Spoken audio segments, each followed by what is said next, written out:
Come on, man, y'all tighten up.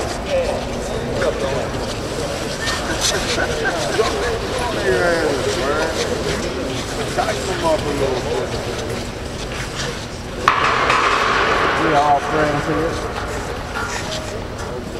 Anybody tell me what's on the sign-in sheet? You can't be standing looking over. Time and energy. We got 5 deaths right now on I-10 West in the clock. 5 that they know of. They're taking dead bodies out of cars right now, too. And, you know, the energy that we deal with over here, and that's really what you do when you're planning your work. You pick apart the energies, you know, what's going to get me.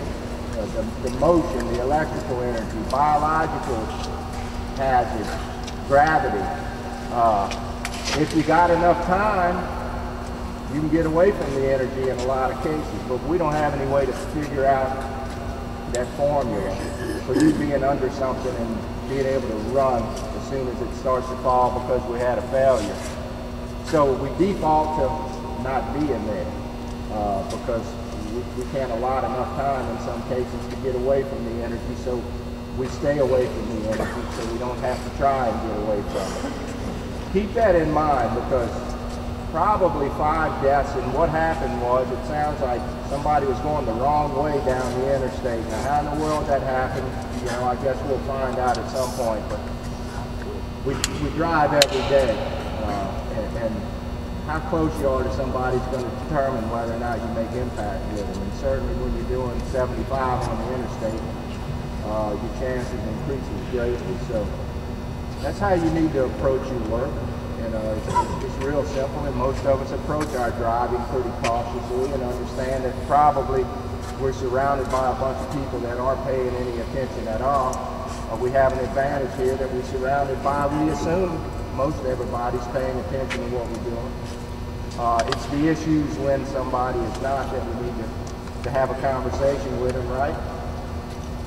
And somebody doing something wrong is never an invitation for the rest of us to do something wrong. It's an invitation to correct what we're doing wrong so nobody's hurt. So look at what we're doing. Analyze what it is we're doing. Analyze what's going to come to see us and take it out of the picture. And so to keep something from falling on you, if you never stand under anything that can, you really don't have much to worry about. And that's the approach, fellas. And that's the approach that works and makes us successful. And to continue to get work coming in here from the companies that do audits on us and pick us apart. They want to know exactly how many accidents we had, exactly how many first aids we had, exactly how many interventions we see, exactly how many stop work authorities we use. So that's the reason we ask for you guys to let us know about these things. These are things that happen to us. These are things that prevent injuries for us, and these are things that substantiate that we have an intact safety program over here. For anybody because I don't think anybody over here has got an easy job, and for anybody over here that thinks the HSE department is an easy job, you'd be fooled. There's a lot of different personalities. There's a lot of different people over here that work above us that we don't see on a daily basis that don't understand this process as closely as you do. So we have to redefine every once in a while in our upper management meetings in there that there's one set of rules over here, fellas. You see sometimes that maybe somebody is not paying attention or somebody's not listening. That's on them, and we try and get it corrected, but I can't have 3 sets of policies over here. We have one set of rules over here, and we have to follow the rules. And I expect from Chris Steinmetz down and from the guy we hired yesterday up to follow the policy. That's what keeps us from getting hurt. That's what keeps the work coming in the door. Got it? I think we do. I think we're doing a fine job, fellas. I think we're doing a real good job. On a daily basis, we see things that let us know you guys are involved. And this is y'all's safety program. It's your livelihood over here, and y'all's involvement is what's going to make it successful. There's no magic I can work to make that happen. It's up to the individual to decide that I refuse to get hurt today. And not only that, I refuse to let somebody else get hurt. So let's just continue doing that. I apologize for the lack of sausage. Next Friday we will do it. We kind of put some thought into it yesterday, but yesterday evening turned into a bit of a fiasco. So we will do that next Friday, fellas. But good work. Keep up the good work. We talk about this a lot, believe it or not. We encounter more danger when we don't have a lot of work in this yard, and I know that doesn't make sense to some people that think about it clearly, but a lot of times it's safer over here when we've got 5 barges and we've got 4 cranes up in the air lifting lifts, because we're just more in tune to what's going on, and we're thinking a little bit harder about what we're doing. So when the work slows down, man, maybe we can have a little sideline conversation about something while we should be focusing on something else. So just keep that in mind. It doesn't matter how busy we are, you do it the same way every day and it's just going to work for you. What y'all got, fellas? How's the cards going? People filling out cards? People are filling out cards, and as a matter of fact, next Friday I'll bring the cards in, and now that you're saying cards, I grabbed a card yesterday that says we have a drill somewhere without a chuck. Anybody know where that drill is? That must be that drill press they were doing. They got one on that. It don't really work. They got a drill in a machine shop. They use it every day. There's 10 chucks sitting right by it, not the right one to go with. I don't know the reason why that's ever happened. But maybe we can get with somebody to get the proper. I think we can make that happen.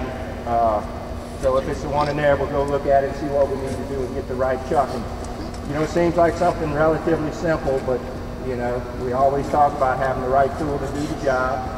I don't think if we have the right chuck, we're using something else that we may be causing further damage to the drill. So, yeah, the cards, the participation has picked up a little bit. We kind of, you know, toward the end of the year and right at the beginning of the year, you expect a little bit of a dip. But keep them coming in, fellas. We've gotten some really good cards this month early on. Got one more. Yesterday, looking at the newsletter, and there's a crossword puzzle on the back of crossword puzzle, and I suck at crossword puzzles. I may have answered maybe 3 questions right, but a few of us got together as a team, and we got about down to like 3 or 4 answers that we didn't know. But it was a perfect example on how when you get together and you pool all your resources together and work as a team, of what you can do. And I think it would be a good thing to show management that we really give a shit, excuse my language, but if we all got together and answered all those crossword puzzles and everybody turned one in, I think they'd freak out, really. But it's just a small example on how if you pool and get together, you can accomplish a lot. That's exactly right, Fred. And everybody over here from, again, the guy we hired yesterday has got some input. So, you know, we see a lot of it, and fellas, don't take this the wrong way. We see a lot of one guy writing a JSA, and I don't have a problem with that. We've looked at enough JSAs to understand that by and large, the majority of you guys can write a JSA. But we're writing a bunch of JSAs consistently about the same thing, and at some point or another, what you want to do is review it, and if the review finds that it's good, stick with what you're doing, but through reviewing it, you bring in some of your peers in, and quite possibly, almost 100% of the time, you're going to upgrade it, because somebody's going to come up with something. And again, we don't want to get to writing 2-hour-long JSAs, but anytime you bring some other people into the game changes a little bit. So that's a very good one, Fred. Hey, Fred, we got some, one up in here and one up in the test machine. Red shafts showing up, galvanized shafts. Yeah. I thought it was for the whole yard. You're not supposed to do that. And then, I mean, other than that, what are we supposed to do if you got to get them? Well, if you, red galvanized shackles, help me out, Steve, where'd they come from? Yeah, he said they showed up at the test machine.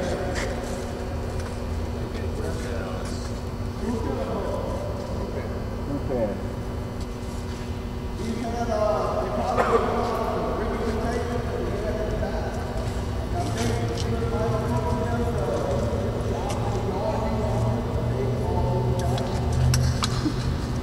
get some clarity on it. Steve will get the answer for you. If there's any, you know, we tell you guys to check everything. That's what's taking place right here. Rob's got a couple of questions. Don't use it till we get some clarity on, hey, yeah, these came into the yard and we can use them. Well, I mean, they're brand new, and they don't, I mean, I don't know if it makes sense that they can't use them, because they cause the shots. Right, right.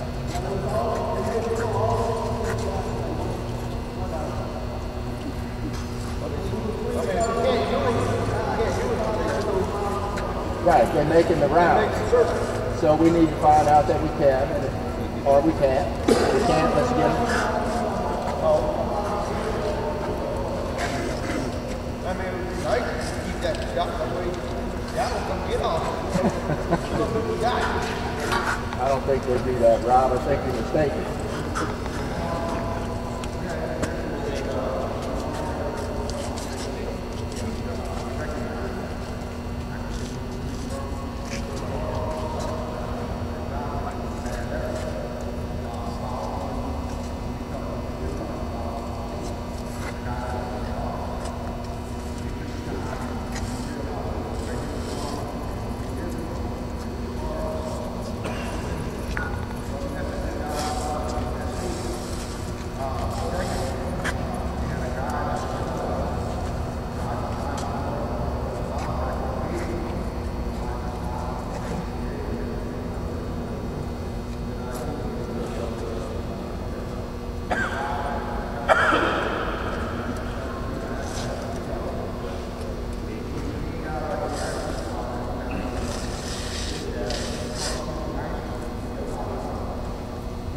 Can, and what Dave's talking about specifically was a test that took place at the test machine with an office personnel standing right on top of the test.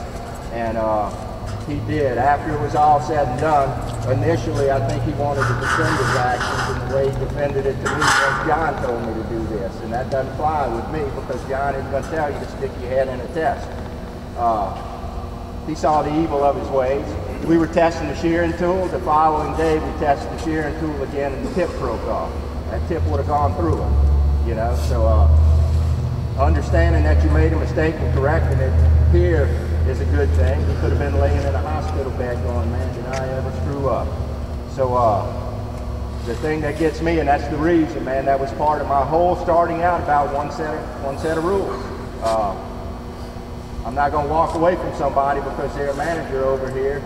That's unacceptable to me, fellas. It's unacceptable for you guys to have that attitude, so it's unacceptable for those guys to try and justify doing something that clearly is wrong.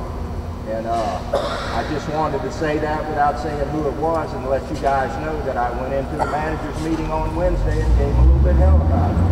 You know, I don't want to see anybody in that office hurt anymore, and I don't want to see anybody on this yard hurt. We all here together, and we all here doing a job. But part of the reluctance of stopping a job and talking to somebody is they're in a position above me. Don't let that stop you. We'll shake all that out, because when reality sets in, that person's going to realize I was in the wrong. And we can correct it. We can get where we need to get. So don't hesitate, fellas. Who else? We'll talk about the yard maintenance going on right now. Y'all can look around. We had several locations throughout the yard right now. We're trying to get a bunch of maintenance done at this time, and just be careful, be aware of what's going on. You know, before we even start the job, which we kind of discussed that. Could be live wires under the ground, gas lines, open holes, anything could be out there. So y'all be careful. And the main thing is making sure we barricade also. So by the paint yard over there, everybody should be familiar that's working that area. But if you happen to go over there, just be aware, because there's trenches that they're digging. And also right here, this whole area, including the machine shop, over the next couple of weeks, is gonna have a lot of activity going on. And that's digging a trench clean across here. And also we're changing the wall along the canal side, and we're adding roll-up doors. So just keep in mind, make sure you're looking overhead, and ask before you enter over there, because it's going to be pretty extreme for a little while. So just try to get everybody familiar with what's going on throughout the whole yard. parades this weekend. Y'all be careful, fellas. Be a lot of alcohol consumed. Y'all have a good day.